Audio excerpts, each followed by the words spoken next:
Hello my beautiful friends, welcome back to yet another recap video. I am filming this in 2026. I know I've put out a few recap videos already this year, but I had recorded those all before the holidays, and so now we are back and I am ready to keep going on these recap videos and get us to the present. So the last recap video left off in May of 2024, which was the end of the open book tour. And I want to jump right into June of 2024. But in case you missed the other recap videos, go check them out. And basically the goal of these videos is to update you on what I was doing during those months, that time of my life, how music was going, how family and friend dynamics were going and what we were up to, travel, and then I've been talking about the movies I watched, the TV shows I watched, the books I read, the music I listened to, the Broadway shows I saw. So yeah, it's all a lot of fun. I love it, and I hope you are enjoying them too. But yeah, let's jump into it. So in June of 2024, I had gotten back from tour. And I've mentioned this in the past videos, but after I put out my EP Open Book, my intention was to go to Amsterdam as kind of a rest and reset.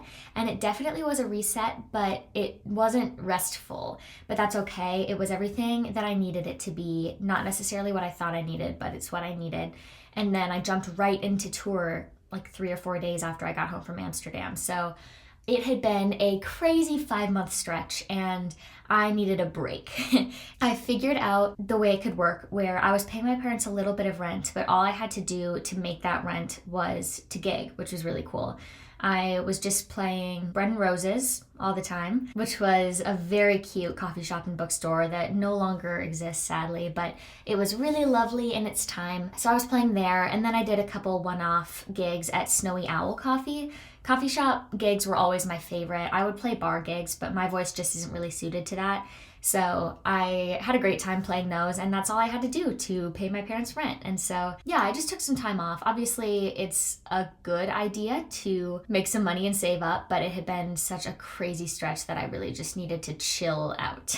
So I had been very much looking forward to a summer of just enjoying summer, and it actually was really cool because I hadn't had a summer like that in a while that felt like I was on summer break. I really just got to hang out and do summer breaky things. So that was cool. For my birthday, my parents told me that I could either choose a bunch of music equipment to record, monitors and new headphones and new mics and stuff, or they would each take me on a trip to a place of my choosing. And the wise decision for my career would have been music supplies, but I did not choose that. I had my dad take me to New York in June. We do that all the time. He got me into Broadway, and so that was kind of, I don't know, we just do that a lot. We love to see shows together. We love to just cram them all in. And there was a show that I really wanted to see right in June that was closing soon, so we had to make our trip there. I mentioned before that my whole family loves the TV show Succession, and that I have been trying for a while to see as many Succession actors as possible in plays or musicals. They all do plays. I don't know why I say musicals. I'm just holding out for that day. I had not seen Jeremy Strong in anything yet, and he was doing An Enemy of the People at the Circle in the Square in New York, and so I had to go and see that with my dad. So we made that trip like the first day of June or something like that, and it was so fun. He is a big meat eater, but he booked a bunch of vegan restaurants for us to go to, which is very sweet. And yeah, we just did like a long weekend, like a Friday, Saturday, Sunday, and saw a bunch of shows. So of course we saw An Enemy of the People. That was very fun. I love the Circle in the Square theater. It's so cool to see theater in the round. And you can really tell how committed Jeremy Strong is to his craft. If you've ever watched any interviews with him or anything, he is so serious. And he really was in the show. He kind of was almost like masochistic in his acting style. It was really cool to see him, and we stage doored and saw him. He's wearing his token bucket hat. And there were a lot of other cool actors in that too. Victoria Pedretti was in it, who I've seen in You. This guy, I don't remember his name, but he was in The White Lotus. The dad in season 2. His son was like kind of into the chick with the short blonde hair. I really don't know any of their names, but he was in it as well, so that was really cool. It was a decent play. It was not set in modern day. I prefer modern day plays. But yes, then we also saw Stereophonic, which was so fun to see. I saw it at the perfect time in my life because it's set in a recording studio, and so I just was so flourishing from that, having just finished this audio production course. The songs in that were awesome, and I loved that they called it a play, but it had tons of music in it, and my dad actually really got into the music that was in it as well, so I enjoyed that one a lot. And there were 1 or 2 actresses who had very minor roles in Succession in that as well, so that was really cool. Then I let my dad choose one. Of course, he always gets to pick one because he's usually the one paying on these trips, and we do tend to agree on most of the shows we want to see, but then there will be one where like there's one actor I really love that I would prefer to see, or like has some kind of cultural relevance, but I just want to see that selfishly, and I don't think he would enjoy it, and so I always make sure he can pick one, and he picked Hell's Kitchen, which was very good, very amazing performances in that, and I'm glad that we saw it. He really wanted to take my mom, but I don't think they're gonna make it because that's closing soon. And then our last show was the Who's Tommy, which I really love. I love a rock opera, but then going and seeing it, I loved it even more. It's in my top 10 musicals I've seen, and it ran for a really short time, didn't get great reviews, but I was obsessed with it. I love a musical that just is music from start to finish, that tells its story through song, and the way that their choreography moved and everything had such a similar vibe to the source material. Not necessarily in its original choreography or blocking, I don't know what that looks like, but just in the musicality of it, it just was constantly moving, kind of rigid movements, very ensemble piece. It just was really, really cool. I liked it a lot. So yeah, that was a great trip. We had a lot of fun. I love going to New York with my dad. And I love going with my whole family too, but when it's just me and my dad, we knock out so many more shows. Yeah, and then later in the month, a bunch of my family came to visit on Cape Cod. I think I kind of beat the stereotype where the dad's side of the family is crazy, because I love my dad's side of the family. I mean, you know, all family is crazy, but they're great. I don't know if my grandparents had ever come to visit Cape Cod, but they came, as well as my dad's sister and my uncle and my 3 cousins. I am the first cousin on either side of my parents' family, so I'm the oldest of all the cousins, which was kind of weird growing up. I had some fun because I've always been kind of a control freak, and like my mom would always say I was bossy. Yeah, I kind of had fun with that, getting to be the oldest, but it gets a little weird. We're kind of in that middle spot right now where I'm a fully functioning adult, and my sister's in college, so she's an adult too, but none of my cousins are adults yet, and so I'm looking forward to them being adults. I think it'll change the dynamic a little bit. Yeah, they all came to visit, and I hadn't seen them in a long time. They all live in Minnesota. Yeah, it was cool to have them on Cape, and my dad was worried that everybody would go a little stir crazy, and so he created like the Cape Cod Olympics, and he had all of these different events. It was a double elimination. He had brackets. We drew names for our teams, and it ended up being that there was 1 adult and 1 kid, me being a kid, on each team that was not like blood related to each other. So that was crazy. Like, I was with my uncle, my sister was with my aunt, my oldest cousin Lydia was with my grandparents, my middle cousin Isaiah was with my dad, and my youngest cousin Levi was with my mom. So that was perfect. Yeah, there were all these competitions. We did like pickleball and bocce ball, and then there also was like flag designing, and well, we did like cornhole.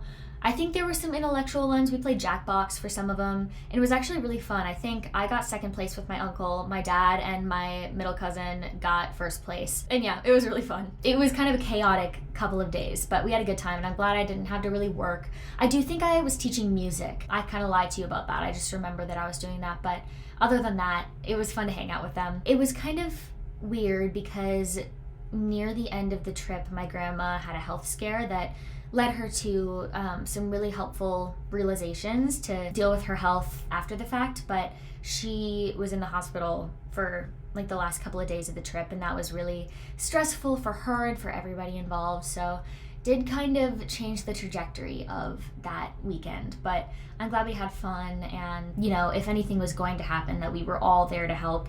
My uncle's a doctor as well, so thankfully he was there. But yeah, that was crazy, but it was good to spend some time with family. I don't see them very often. I usually just hang out with my parents and my sister, so it was cool to kind of invest in those relationships a teensy bit. Yeah, the other things that happened in June, I went to Ben Platt with my mom in Providence. She and I love Ben Platt. She loves him more than me, I think. My mom found Dear Evan Hansen right when it was coming out, and she kind of got me into it, got me obsessed with it. And we saw it on Broadway. We didn't see it with Ben Platt. We saw it with Taylor Trench. But yeah, I went to his first tour with my best friends, Molly and Rachel.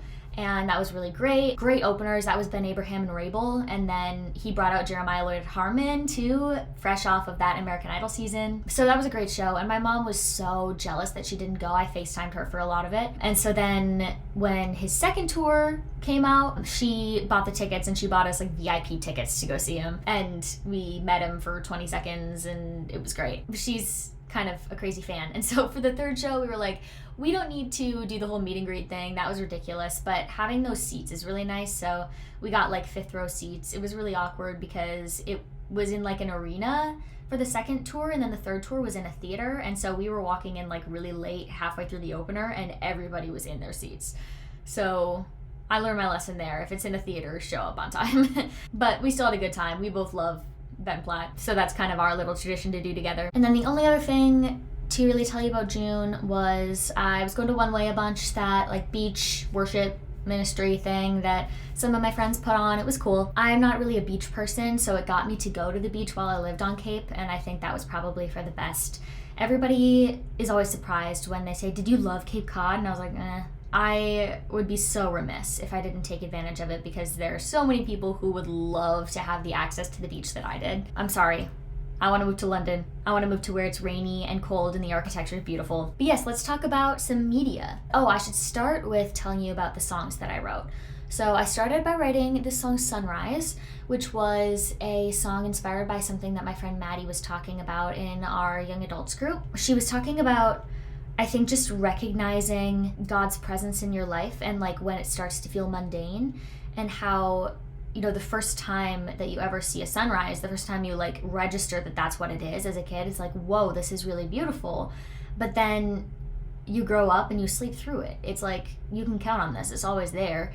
But if you actually took the time to realize how amazing it is, it would blow you away again.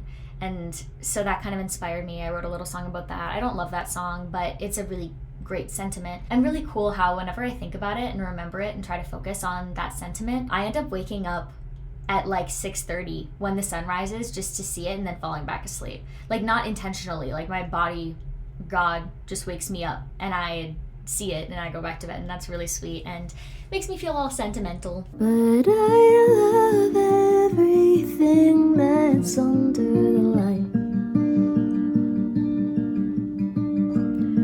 I take for granted what makes all of it shine. So wake me up for the sunrise. I wrote this song Street Signs, which was about driving to gigs and seeing a street with the name of one of my former crushes on it. And that song is actually kind of a mixture of 2 crushes that I had, but that was a fun one. It was inspired by 305 by Shawn Mendes. Sometimes I get into these little pop ukulele songwriting moods, and they're always so fun. I find your name in street signs, driving to a show to sing of good times, back when you and me were in a memory. But presently I'm contemplating taking a ride, because your street sign beckons to me like a glass of bad wine. I wouldn't remember spent another night, but it's a cheap delight. I'm contemplating taking a ride. I wrote the song Have a Good Life, which was about tour. I wanted to write a bunch of songs about tour, and I only wrote a couple, but that one was about like driving through the Pacific Northwest and the little interactions we had with people. It's just kind of the idea of Sonder, right? Like, there are just so many people living their own lives, and to get to drive around the entire country and see all these people and wonder what their lives are like is so awesome. And I'm like, wow, I got to just witness, 1 minute in this stranger's life. That's so cool. I wrote this song Too Much about an incident that I had in Amsterdam, where I was entrusted with some knowledge about someone, and I shared it in a place that I should not have shared it. And I love when people share information with me, when they are open with me and vulnerable, because I love to be open and vulnerable too. But I don't have a big problem with people kind of airing my dirty laundry. I have a hard time remembering that other people do have a problem with that and like to keep their information private. It's something that I learn more and more as I get older, but I wrote that song about how I kind of had to deal with the embarrassment and the guilt of sharing that information in the wrong context. And it wasn't like anything that would really hurt someone's reputation or make anyone really mad or anything. It was okay. It wasn't like that big a deal, but like it was a big enough deal that I was like, oh crap, I really need to work on this. So that's me being transparent about one of my weaknesses. And then the last song I wrote in June was this song called Two Boys. I had started reading The Summer I Turned Pretty. I didn't finish it in June, so we'll talk about that later, but I was inspired by the scene at the cotillion thing at the end of the book where Jeremiah and Conrad are fighting over Belly. And I also had watched the presidential debate, and I wrote this song about both of those things. So do with that what you will. Now two boys stand across from each other, shouting obscenities that they don't mean, while everyone asks where we can find their mother to talk some sense into them, quiet the scene. The two boys on their opposite sides want what is best, but they cannot agree on who ought to turn a girl into a bride. In loving her they put to death chivalry. The two boys don't seem to understand her hesitance to welcome them by her side. They're older than her but can't be called a man. They've seen more than her but could not be called wise. So two boys stand there raising their voices, superiority trumping their bond. She can't help but wonder if these are my choices. How long until all of it's much too far gone? For music I was listening to, I got really into Goodbye Yellow Brick Road, but the Corinna version, she is so amazing. She has a beautiful voice, and just her melodic and, I don't know, like dynamic progression always moves me emotionally. I believe it was actually my top 2 songs that month because she released it 2 separate times. I listened to it so much that both songs were at my top 2. I also got really into I Don't Know How But They Found Me. Rachel introduced me to them or him, I don't know if it's a band or just one guy, over tour, and I was like, this is fine. And then I got really into 6 Feet. I found like a really cool harmony that I do to it, so that always gets me stoked. I also was listening to Cannonballers by Colony House, which came out way before 2024 if I remember correctly, but it just was the vibe at that time, I think because I was leading into summer. And then I got really into Faye Webster. People in Amsterdam were excited about her new album when it came out around February, and I really got into her when I was like hanging out by the pool. That was the perfect vibe to turn on because my dad has this pool playlist that he is renowned for, and it's like super yacht rock, like stereotypical pop, and I realized like I can turn on Faye Webster by the pool. I will feel so cool. For books, I was really trying to finish all the books I was in the middle of because I was in the middle of like 5 books. So I finished Single, Dating, Engaged, Married by Ben Stewart. That was something I'd started a long time ago. So just kind of finished that. I also finished Tender as the Night by F. Scott Fitzgerald, and I hated that book, which is so sad because obviously I read Gatsby in school. I was like, this is fine. It's stereotypical. But then I read This Side of Paradise, which was F. Scott Fitzgerald's first work, and it just was so youthful and energetic and beautiful, kind of sporadic, and I love it so much. It's kind of a tie for my favorite book between that and 1984. Oh my goodness, it's just gorgeous. I started memorizing a poem that was in it, and it switches formats between, most of it is, you know, typical prose, but then there's some poetry, there's some that reads like a play. It's so cool. It's a wonderful book. And so I was so excited to read some more F. Scott Fitzgerald, and I hated Tender as the Night because you can tell that his marriage with Zelda was faltering, and he just was looking for attention from young and beautiful women, and it totally comes out in the wrong way. Oh my goodness, it was rough. I disliked it very much. So, would not recommend that. Would highly recommend This Side of Paradise. I would love to read The Beautiful and the Damned at some point and see if maybe The Middle Ground is better. I own it. We'll see if I get around to it. And then I read Bunny by Mona Awad. That was a literary fiction moment. I love literary fiction, and Bunny was a trip. I had my theories about it. I love how the ending was kind of open-ended. For movies, I just watched 2, and one of them didn't even really count as a movie. I watched Hitman with my family. Glenn Powell, the limited series One Day. When I watched the movie One Day for the first time, it was during COVID, and my friends and I had been doing a streak of FaceTiming each other every single day for a month. And it was our 30th day, and we had to get on a FaceTime to celebrate, but I was watching One Day before we got onto the FaceTime, and I got on the FaceTime sobbing because I had just finished it, and I was a mess. Absolutely wrecked. That was the saddest movie I had ever seen at that point in my life. And so we take this picture, and all my friends are like, and I'm just like, I was so gone.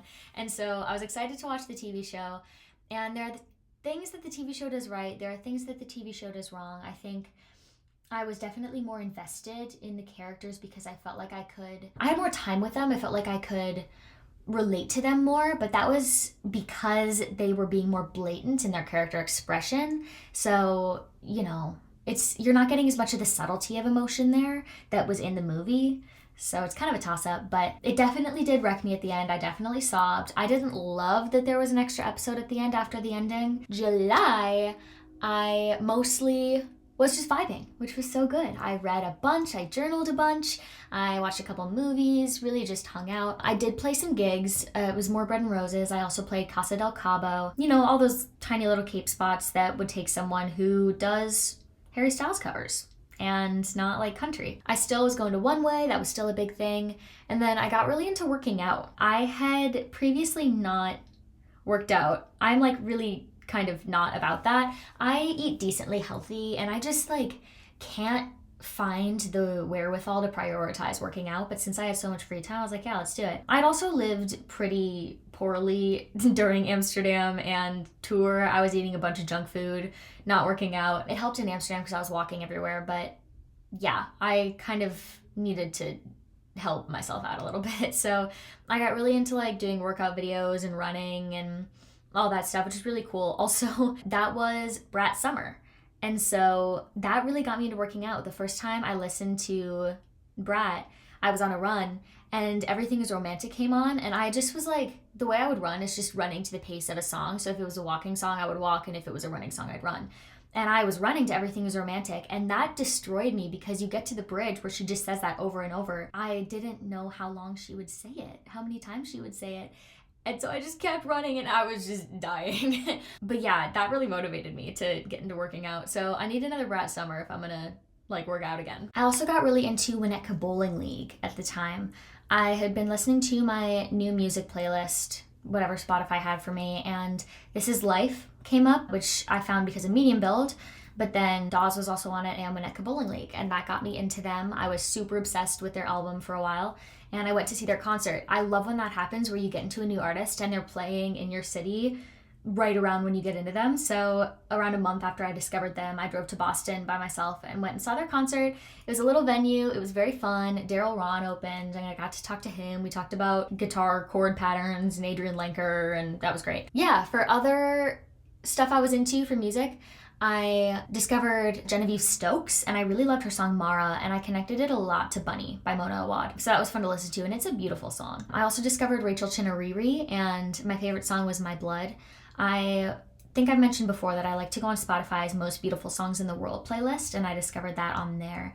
Every once in a while, there will be an absolute banger that I just love. So that, I think, was my top song of 2024, was My Blood by Rachel Chinariri. And then I was listening to Clairo's album a lot, just passively. I wrote one song that month. It was inspired by Fourth Wing by Rebecca Yaros, which we will talk about.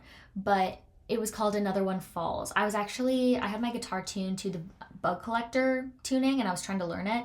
And then I was like, I'm over this, and I just wrote a song in that tuning, and it was Another One Falls, which was inspired by the like parapet scene where she's like walking across it, and how she doesn't want to be there, she doesn't feel qualified, but then another one falls, and what are you gonna do when like you're still standing? You gotta step up. So say what you want about Fourth Wing, I got inspired. Then another one falls, then another one falls, then another one falls, and it's all I can do not to call to my God, 'cause his plan must be flawed since I've made it this far, but I can't give up now when another one falls.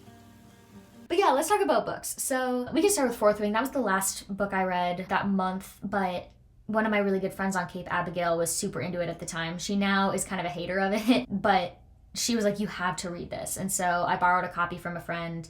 I normally annotate in my books, which makes me take twice as long to read a book, but since I was borrowing it, I didn't write in it. So I kind of sped through it. And that actually also helped inspire me to work out because they were all talking about how they had to be super strong to ride the dragons. And I was like, yeah, I'm gonna be strong to ride a dragon. I read a lot of books that month. I did finish The Summer I Turned Pretty. That was just an easy read, and I lived on Cape Cod, so it was serendipitous. I read Mere Christianity by C.S. Lewis, which I had started a long time ago, but the first third of that book is kind of a slog because he wrote it to all of these soldiers, and I just don't understand the way that he thinks in that regard. Like, he wrote it with a bunch of war analogies to explain morality, and I just didn't get it. But then once you get over that first third, it's great. I read Bible, Gender, Sexuality by James V. Brownson. I don't know if I've talked about this yet, and here I go with my transparency, but I have done a lot of research on like homosexuality in the church because my sister and a lot of my close friends have come out, and I really just wanted to figure out how does my faith intertwine with sexuality. I am straight, but I know a lot of people who aren't, and I want to be able to support them in the best way that I can. And so I've come to a position where I stand for love. I support true love that anybody can have with anybody. If you are really finding true love that honors your partner and honors God, I don't care who you're marrying. I am glad that you found that. And I don't believe that God has a problem with that. And so I've spent a lot of time reading a lot of books about that and trying to figure out how I can exist in two spaces that typically don't get along with each other. You know, existing in Christian spaces where a lot of them don't believe that being gay is okay, which is very sad, and existing in LGBTQ spaces where they don't believe in God, and that also makes me very sad. So I'm really trying to be that person in the middle, and hence the books. So that's something I have really studied and been passionate about and try to be open about, but I feel like I really need to tread lightly. If you have questions about it, DM me privately. I read The Accidental by Ali Smith, and I really liked that book. That one was very kind of liminal. Basically, there's this random chick that shows up to a family's house over the summer, and each member of the family thinks that she is connected to a different member of the family. Like, I don't exactly remember, but I think it's that the mom thinks she's her son's tutor, and the daughter thinks she's a friend of her mom's, and the dad thinks that she's a housekeeper for the mom, and like they all just don't really realize why she's there, and she's not really there for any of those reasons. And it's talking about like her interactions with the family, how she improves them, how she worsens them. It is a really interesting book, and I really love those kind of like interpretive, maybe hard to understand, but then you read your own understanding into it books. And so I'm looking forward to reading more Ali Smith. I have Griff on my shelf, but that was just, yeah, it was a really fun read. It takes place in the summer, so it was great. I finished The Business Behind the Song by Scott Brickle. That's just, you know, music business book. I should be reading more of those lately. And then for movies, I watched 5. 2 of them were limited series though. So I watched Cinderella, the Amazon version. I think I was sick or something and was like, let's just send it. Also, I think I was teaching music to someone who was excited about that movie, so I was like, I'll watch it for context. It was not great. I watched Inside Out 2, that was in theaters. I think that's when that came out, so that was fun. My whole family and I watched the limited series Beef, which actually is not a limited series now. They're putting out a second season. Yay. It's more of an anthology. But we started that and we're like, this is so slow. And I don't know how we got to the point where we finished it, but by the end, it's like so trippy and so good. I don't know, man. I'm really glad we got through the beginning because by the end, that whole last episode is such a trip. Great show though. My family and I watched this like docu-series, American Nightmare. My parents really like those like Dateline kind of vibe shows, so sometimes we watch those. And then my church started doing a movie series, you know, like you do. And so their first movie they were doing a sermon on was The Boys in the Boat. So I watched that. It was fine. Alexander Desplat did the soundtrack for that. He's my favorite film composer, so that was a great part. But otherwise, I wasn't super into it. I'm not into sporty boys like that, so. Then August 2024, I spent a lot of time going to birthday parties. Lots of my friends had birthday parties that month. So lots of friend events. I also joined the worship team at my church that month, which was definitely a hurdle to get over because I had never sung or played with in-ears before. So I was trying to figure out like how they worked, and between our sound system and my $100 Shure in-ears, they were just not great, and it was really tripping me up. I was like, how do I sing along with a track that sounds so bad? But I figured it out in the end. So that was really great to learn, and lots of really wonderful people. It helped me learn Nashville numbers and just to be comfortable with stage presence and making it more about the performance than about me, which was really good. I was still playing at Bread and Roses, and that's when Songbird Collective launched. That was a thing that my friend Lily Raposa began, where, you know, she had family on Cape Cod. She was living there. She had just moved back from Nashville after graduating Belmont, and she really wanted to bring some of that culture to the Cape, which was so desperately needed because the only music culture we really had was bars. And so she started this songwriter round thing where it would be 30-minute sets from a couple of different local songwriters each time. She was doing it once a month. Now I think she's doing it like every other week or something like that, which is amazing. But I got to play at the very first one along with Lily, my friend Renee, who also had been playing at Bread and Roses, and then Levi Cooper, who is an incredibly talented guitarist and songwriter. And I just felt so blessed to be invited to play that. I was so excited. So that was very, very cool. I also went to New York again with my sister and my mom. I think my sister had some kind of something she had to be there for. I don't know if there was an appointment or some program or something, but I tagged along and I saw 3 shows while I was there. They were all by myself. My mom and my sister did not go. I saw Once Upon a Mattress, the New York City Center transfer. So that was Sutton Foster, who is good. I'd seen her in Music Man, so it wasn't my first time seeing her. But who I loved was, I always forget his name. I always think it's Brendan Urie, but it's not Brendan, it's Michael Urie? Yes, Michael Urie. I love Michael Urie. He is awesome. And so I got to see him in it. I didn't realize until after that, what's her name? I just listened to a podcast about her. September L. Davis. Anna Gasteyer. They were both in it, so that was fun to see. I wish I had realized that when I went to see it. Oh, and the guy that played Donkey in Shrek was in it as well. I also saw Cabaret, which was my second time seeing it, I want to say. Yes, because I saw it in London once. I wanted to see Eddie Redmayne in it before he left, so I did get to see him. His puppetry thing that he did was really cool, and he is the only MC I've really seen totally do it. They all kind of do it in the opening number, but then he really carries the puppetry thing from like a Sound of Music fun kind of puppet to like a robotic puppet at the end of the show so well. So that was cool. And then I saw the play Job. Job is by a million miles my favorite play. I knew nothing going into it, but I did know that both of the actors had been in Succession. They were both also minor characters. I went into it knowing very, very little. It just seemed somewhat interesting. It said, there's this woman who was out of work after an incident and she had to go to a therapist to approve her to go back to work. Oh my gosh. I wish I had a way to recommend that play to you for you to see it. You need to go and buy the play and read it, because even reading it, I have reread it since I went. I've made my friends read it. It still hits really hard, but there's nothing like sitting in that theater for the final 20 minutes with my hands over my mouth, shocked at the plot twist. I have been craving a good plot twist, and I just can't get one for the life of me. I can see everything coming, but I couldn't see that coming. And it just blew my mind. And it has some incredible like social and emotional commentary as well. So I'm not saying anything else. I want you to actually go and read it. If you go and read it, please tell me you do. I want to talk about it so bad. Something kind of major that was a little bit sad for me that happened in August. Judah and the Lion is a band. They were going on tour, and they were doing this thing for the second year in a row where you can submit yourself to be their opener. So they bring one opener on tour with them, but then they do a local opener in every city. And you can submit yourself, and they look through all the submissions and they choose a couple candidates, and then everybody votes. My really good friends from Almost AM, they submitted themselves for Nashville, and so I was like, yes, like voting them up for Nashville, but I was like, what the heck? I'll submit myself for Boston. Whatever. Miss every shot you don't take. Unfortunately, Almost AM did not get chosen, but Nashville obviously is a competitive market. I did get chosen. amongst 4 other acts, but one of them was not from Boston, so they were disqualified.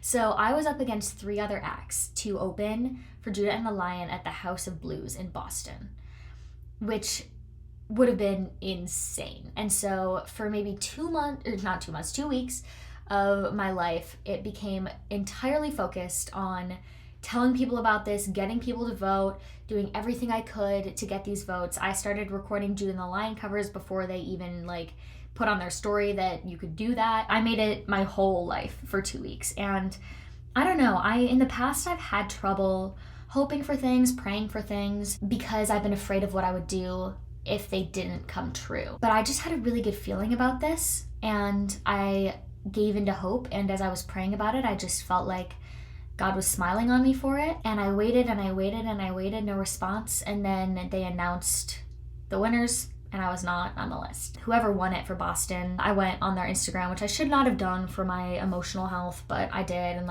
she had posted the email of them telling her she'd won, and I was like, man, they didn't even tell me that I didn't win until I found out who did. So I was just on the edge of my seat waiting, and that was hard.